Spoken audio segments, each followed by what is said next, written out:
জীবিত থাকতে বাড়িওয়ালারও খবর নেয় না, মরার পরে এখন সবাই দৌড়িয়ে আসছে। আরে আমি চাউল 1 বস্তা দিব, অমকে কয় আমি টাকা 10,000 দিব, অমকে কয় আমি গরু দিব, অমকে কয় আমি ছাগল দিব, অমকে কয় চাউল দিব, অমকে কয় সবজির টাকা দিব, তমকে বলে ডাউল দিব। আমি আপনাদের কাছে জানতে চাই, যেই লোকটা মরার আগে টাকার অভাবে চিকিৎসা হতে পারে না, ওই সময় তার পাশে দাঁড়ানো আমার উপর ফরজ ছিল, আপনার উপর ফরজ ছিল, তার সন্তানের উপর ফরজ ছিল, তাকে চিকিৎসা করানো, সেটা করলেন না। মরার পরে গরু খাবাইলেন, মরার পরে ছাগল খাবাইলেন, মরার পরে চাঁদা দিলেন, মরার পরে চাউল দিলেন, মরার পরে ডাউল দিলেন, মরার পরে পেঁয়াজ দিলেন, মরার পরে তেল দিলেন, মরার পরে রসুন দিলেন। এতে কি লাভ হইল তার? রাগ করছেন আমার কথায়? হ্যাঁ, এটা দেওয়ার দরকার ছিল কখন? কিরে ভাই কথা বলেন না। অথচ হাদিসে কুদসির মধ্যে আসছে, রসুল বলছেন, আল্লাহ তাআলা বলেন কিয়ামতের ময়দানে আল্লাহ কিছু কিছু মানুষকে জিজ্ঞেস করবে, আমি অসুস্থ হয়েছিলাম, তুমি আমার চিকিৎসা করাইছো কিনা? বান্দা বলবে, আল্লাহ এটা কেমন কথা? ওয়া আনতা রব্বুল আলামিন, আপনি তো রব, আপনি আবার অসুস্থ হইলেন কিভাবে? কখন আপনি অসুস্থ হইলেন? আল্লাহ বলবে, হ্যাঁ আমি অসুস্থ হয়েছিলাম, তোমার কাছে আমি সেবা যত্ন চেয়েছিলাম, তুমি আমার পাশে দাঁড়াও না, আমার সেবা যত্ন করো না, আমার চিকিৎসা করো না। আল্লাহ তখন বলবে, তোমার ঘরের পাশে, তোমার বাড়িতে, তোমার এলাকায়, তোমার মহল্লায় আমাকে অসুস্থ হয়ে দীর্ঘদিন বিছানায় কাতরাচ্ছে, তুমি তার পাশে যাও না, তার খবর নেও না, তার সেবা যত্ন করো না। যদি তার কাছে যাইতা, তার সেবা যত্ন করতা, তার চিকিৎসা করাইতা, যেন আমি আল্লাহকে তুমি সেবা করতাম। বুঝেন না কথা? বিভিন্ন হাসপাতালে দেখবেন সাইনবোর্ডে লেখা থাকে সৃষ্টির সেবা মানে স্রষ্টার সেবা। কিরে ভাই কথা বলে না কেন? সৃষ্টির সেবা মানে কার সেবা? বলেন বলেন বলেন, কার? স্রষ্টা। আল্লাহ আবার কিছু মানুষকে ডেকে বলবে, বান্দা আমার পানির পিপাসা লাগছে, আমি তোমার কাছে পানি চাইছি, তুমি পানি দাও না। বান্দা বলবে, আল্লাহ এটা কেমন কথা? আল্লাহ কি পানি পান করে? কথা বলেন, এটা হাদিসে কুদসি, সাধারণ কথা না। তখন আল্লাহ বলবে, বান্দা আমার অমক বান্দা পানির পিপাসা কষ্ট পাইছে, তোমার কাছে পানি ছিল, তুমি তাকে পানি দাও না, তার খবর নেও না। যদি তাকে পানি দিতা, পানি পান করাইতা, যেন আমাকে তুমি পানি পান করাইছো। আবার আরেক বান্দাকে আল্লাহ ডেকে বলবে, বান্দা আমার পেটে ক্ষুধা লেগেছিল, তুমি আমাকে খাবার দাও না, আমি তোমার কাছে খাবার চেয়েছিলাম। তখন বান্দা বলবে, আল্লাহ এটা কেমন কথা বলেন আপনি? আপনি তো খান না, পান করেন না। আল্লাহ তখন বলবে, বান্দা শোনো, তোমার বাড়িতে, তোমার ঘরের পাশে, তোমার এলাকায়, তোমার মহল্লার অনেক মানুষ না খেয়ে দিনের পর দিন কাটাচ্ছে, রাতের পরে রাত কাটাচ্ছে।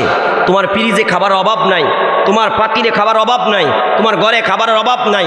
বহু মানুষ আছে খাবার পচে ডাস্টবিনে পালায়, তারপরও পাশের বিধবাকে দেয় না, এতিমকে দেয় না, গরিব দুঃখীকে দেয় না।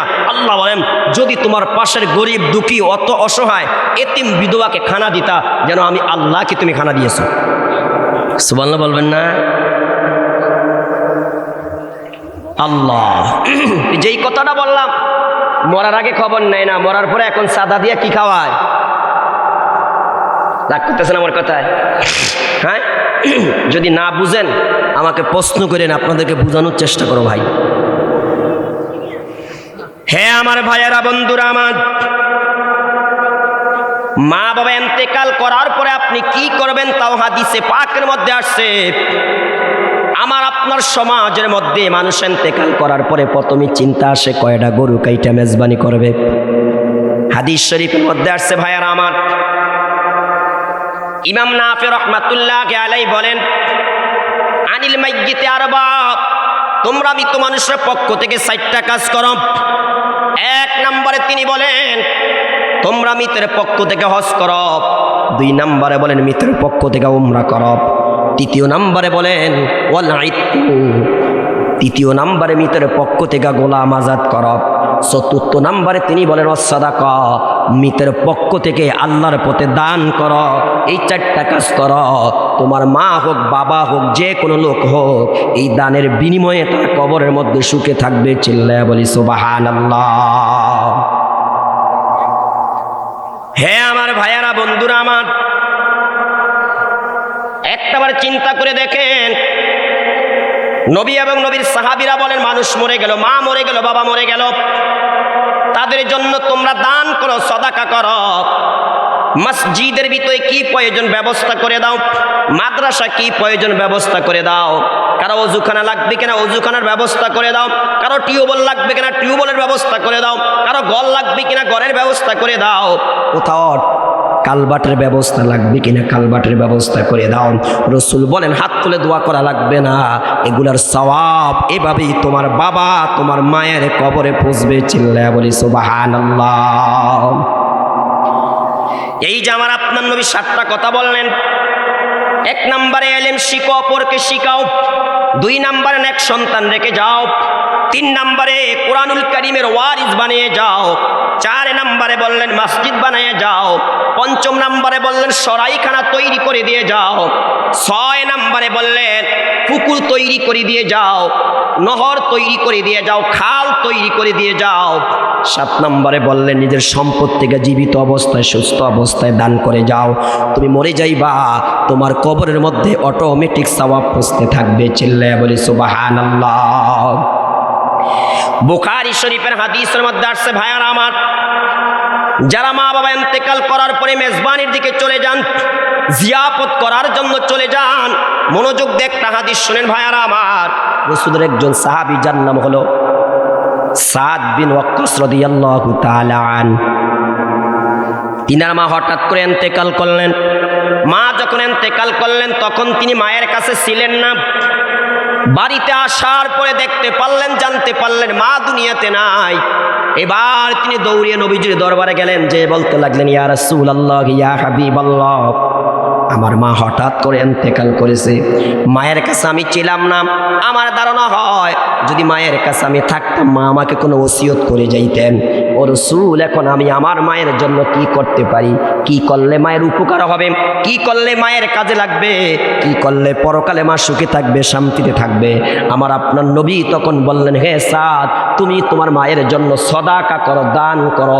সাদ আবার প্রশ্ন করলেন, নবীজি ভালো বুঝেন, মায়ের জন্য দান করব, সদাকা করব, কি দান করব? টাকা না পয়সা, ঘর না বাড়ি না অন্য কিছু? আমার আপনার নবী বলেন, তুমি তোমার মায়ের জন্য পানির ব্যবস্থা করো। সুবহানাল্লাহ বলবেন না? কিসের ব্যবস্থা? পানি বুঝেন আপনারা? পানি চিনেন? পানির অপর নাম কি? বলেন না, পানির অপর নাম কি? বলেন, পানির অপর নাম? হে আমার ভাইয়ারা, বন্ধুরা আমার, নবী বললেন, সাদ, তুমি তোমার মায়ের জন্য পানির ব্যবস্থা করো। আবু দাউদ শরীফের হাদিসের মধ্যে আসছে, সাদ নিজের মায়ের পক্ষ থেকে আল্লাহর নামে একটা কূপ খনন করলেন। কূপ খনন করে সেখানে একটা সাইনবোর্ড দিলেন, আর সাইনবোর্ডের মধ্যে লাগাইয়া দিলেন, এই পানির কূপটা সাদের মায়ের পক্ষ থেকে সমস্ত মানুষের জন্য পানির ব্যবস্থা করে দিল। চিল্লায়া বলি সুবহানাল্লাহ। এই পানির থেকে পশু পান করবে, পাখি পান করবে, মানুষ পান করবে, ফতিক পান করবে। এই সওয়াব তার মায়ের কবরে যাবে কি যাবে না? বলেন না ভাইয়ারা আমার। কিন্তু আপনি গরু 10টা জবাই করে একদিন খাওয়াইলেন। আচ্ছা, আপনারা একটু বলেন তো, যারা চাচারা জাডারা দাড়ি পাকিয়ে ফেলছেন, মেজবানি খাওয়াইয়া জিয়াপত কইরা আজও কি কেউ সুনাম অর্জন করতে পারছেন?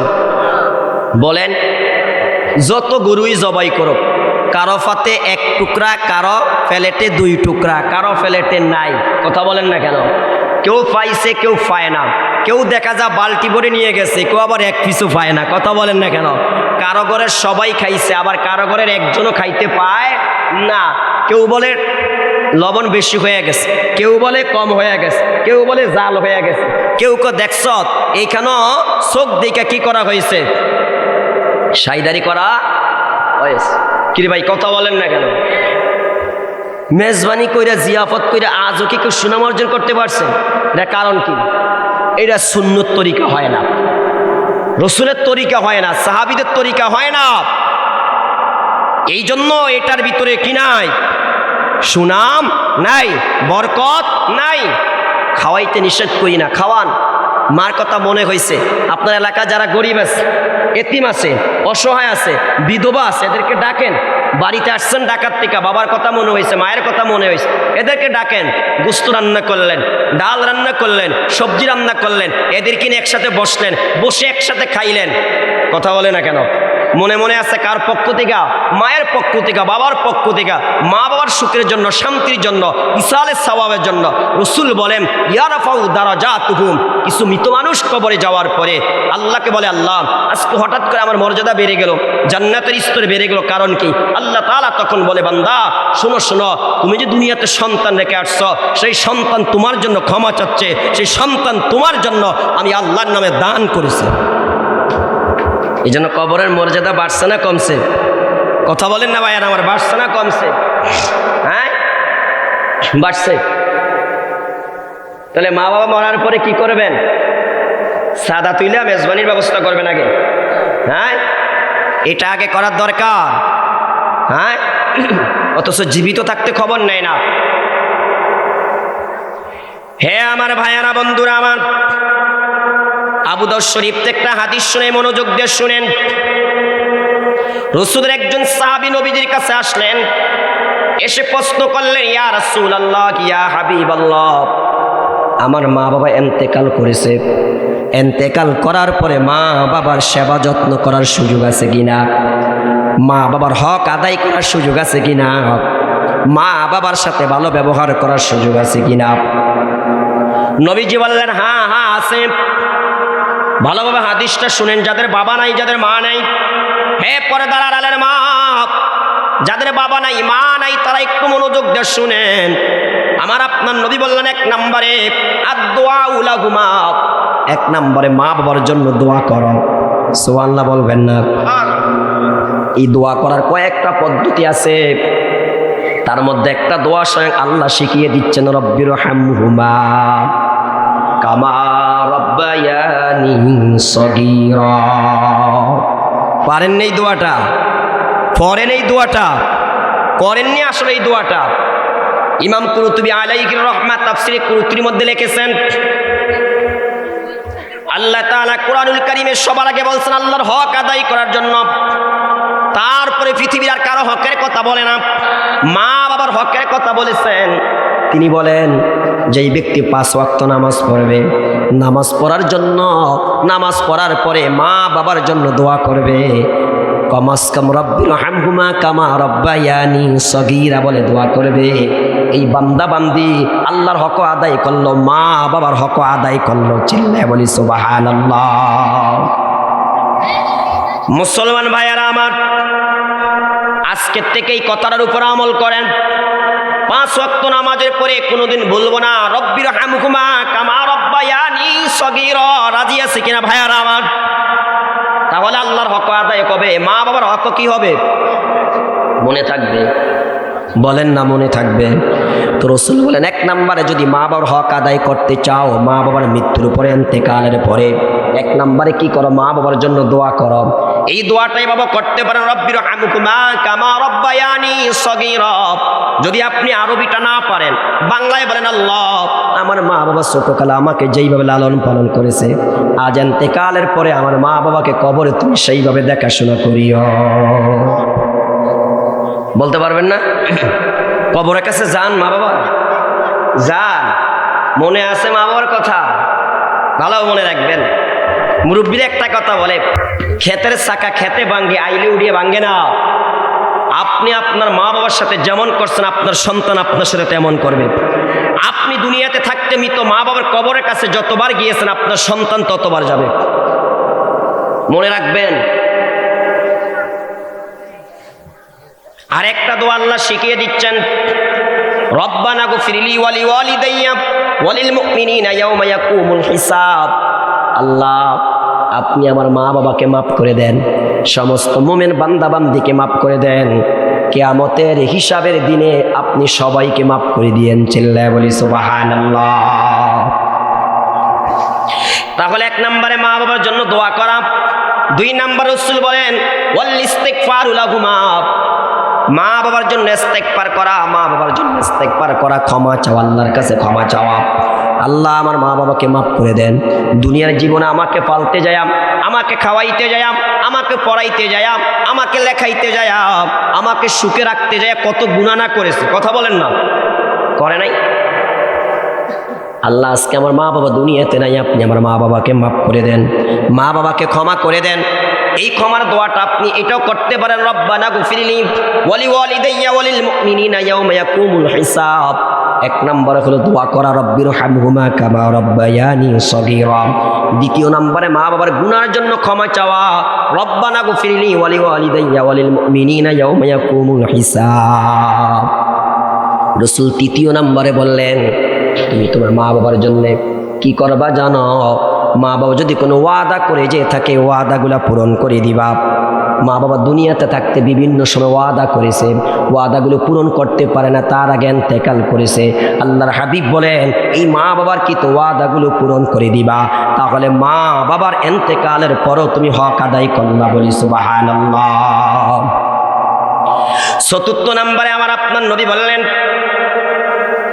হে আমার সাহাবী, তোমার মা বাবা দুনিয়াতে যে আত্মীয় স্বজন রেখে গিয়েছে এদের সাথে ভালো ব্যবহার করো। তোমার বাবার বন্ধু ছিল যারা, তোমার মায়ের বান্ধবী ছিল যারা, এদের সাথে ভালো ব্যবহার করো, এদের সাথে উত্তম ব্যবহার করে উত্তম আচরণ করো। অথচ বাবার বন্ধু মায়ের বান্ধবী দূরের কথা, বাবা মরে গেল বোনেরা যদি সম্পদ দাবি করে বোনের সাথে সম্পর্ক ছিন্ন করে ফেলি, ঠিক না ব্যাঠি? এমন ভাই দুনিয়াতে নাই? কথা বলেন না, নাই ভাইয়ারা আমার? তাহলে প্রিয় ভাইয়ারা আমার, মা বাবার ইন্তেকালের পরে যদি মা বাবার হক আদায় করতে চাই, এক নম্বরে মা বাবার জন্য দোয়া করা, দুই নম্বরে মা বাবার জন্য ক্ষমা চাওয়া, তিন নম্বরে মা বাবার ওয়াদাগুলো পূরণ করা, চার নম্বরে মা বাবার রেখে যাওয়া বন্ধু বান্ধব আত্মীয় স্বজন যারা আছে তাদের সাথে ভালো ব্যবহার করা, পঞ্চম নম্বরে মা বাবার পক্ষ থেকে আল্লাহর নামে দান করা। রাসূল বলেন এই কাজগুলা যদি তোমরা করো, মরার পরেও মা বাবার সাথে উত্তম আচরণ হবে, ভালো আচরণ হবে। চিল্লায়া বলি সুবহানাল্লাহ। নবীজি বলেন, মুয়াজ্জিন যা বলে তোমরা তা বলে জবাব দিবা। আজান শেষ, আমার প্রতি দুরূদ পড়বা। যে আমার প্রতি একবার দুরূদ পড়ে আল্লাহ কমাস কম তাকে 10টা রহমত দান করে। তারপরে তোমরা আল্লাহুম্মা রাব্বা হাযিহিদ দাওয়াতিত তাম্মাহ, মানে উসিলার দোয়া করবা। উসিলার দোয়া কোনটা? এই দোয়াটা, আল্লাহুম্মা রাব্বা হাযিহিদ দাওয়াতিত তাম্মা ওয়াস সালাতিল কায়িমা আতি মুহাম্মাদানিল ওয়াসিলাতা ওয়াল ফাদিলা ওয়াবআথহু মাকামান মাহমুদানিল্লাযী ওয়া'আদতা ইন্নাকা লা তুখলিফুল মিআদ। রাসূল বলেন কিয়ামতের ময়দানে আমি মুহাম্মদ তোমাদেরকে সুপারিশ করে জান্নাতে নিব। অতি আমি যা বলছি তা হাদিস আছে, এর বাইরে হাদিসের মধ্যে নাই। ওই যে ওয়ারজুকনা শাফাআতাক, ওইটা হাদিসের মধ্যে নাই। কথা বুঝতেছেন? আমার কথা বুঝতেছেন? তাহলে মুয়াজ্জিন যা বলে তা বলে আজানের কি দাওয়াত? বলেন না, তা বলে কি দাওয়াত? আজানের জবাব কিভাবে দেব শুনেন। মুয়াজ্জিন আল্লাহু আকবার বলল, আমি আল্লাহু আকবার। মুয়াজ্জিন আশহাদু আল্লা ইলাহা ইল্লাল্লাহ বলল, আমিও আশহাদু আল্লা ইলাহা ইল্লাল্লাহ। মুয়াজ্জিন আশহাদু আন্না মুহাম্মাদার রাসূলুল্লাহ বলল, আমিও আশহাদু আন্না মুহাম্মাদার, অনেকে মুহাম্মাদুর কয়, মুহাম্মাদুর, মুহাম্মাদুর না মুহাম্মাদার। রাসূলুল্লাহ, অনেকে রাসূলুল্লাহ কয়, রুল্লা, রুল্লা না লুল্লা। বলেন রুল্লা না লুল্লা? লাম দিয়া না র দিয়া? লাম দিয়া। তো মুয়াজ্জিন আশহাদু আন্না মুহাম্মাদার রাসূলুল্লাহ বলবে, আমিও আশহাদু আন্না মুহাম্মাদার রাসূলুল্লাহ। মুয়াজ্জিন হাইয়া আলাস সালাহ বলবে, আমিও হাইয়া আলাস সালাহ। মুয়াজ্জিন হাইয়া আলাল ফালাহ বলবে, আমিও হাইয়া আলাল ফালাহ। ফজরের আজানে মুয়াজ্জিন বলবে আস-সালাতু খায়রুম মিনান নাওম, আমিও বলবো আস-সালাতু খায়রুম। মুয়াজ্জিন আল্লাহু আকবার বলবে, আমিও আল্লাহু আকবার বলবো। মুয়াজ্জিন লা ইলাহা ইল্লাল্লাহ বলবে, আমিও লা ইলাহা। বুঝেন না? এবার আসেন আরেক হাদিসে আসছে যেটাকে হিলিয়াতাইন বলা হয়। মুয়াজ্জিন যখন হাইয়া আলাস সালাহ বলবে তখন আপনি লা হাওলা ওয়ালা কুওয়াতা ইল্লা বিল্লাহ বলে জবাব দিতে পারবেন। মুয়াজ্জিন যখন হাইয়া আলাল ফালাহ বলবে তখন লা হাওলা ওয়ালা কুওয়াতা ইল্লা বিল্লাহ বলে জবাব দিতে পারবেন। মুয়াজ্জিন যখন ফজরের আজানে আস-সালাতু খায়রুম মিনান নাওম বলবে সেখানে সাদাক্তা ওয়া বারারতা বলে জবাব দিতে পারবেন। আবার ইকামতে মুয়াজ্জিন যখন বলবে কদ কামাতিস সালাহ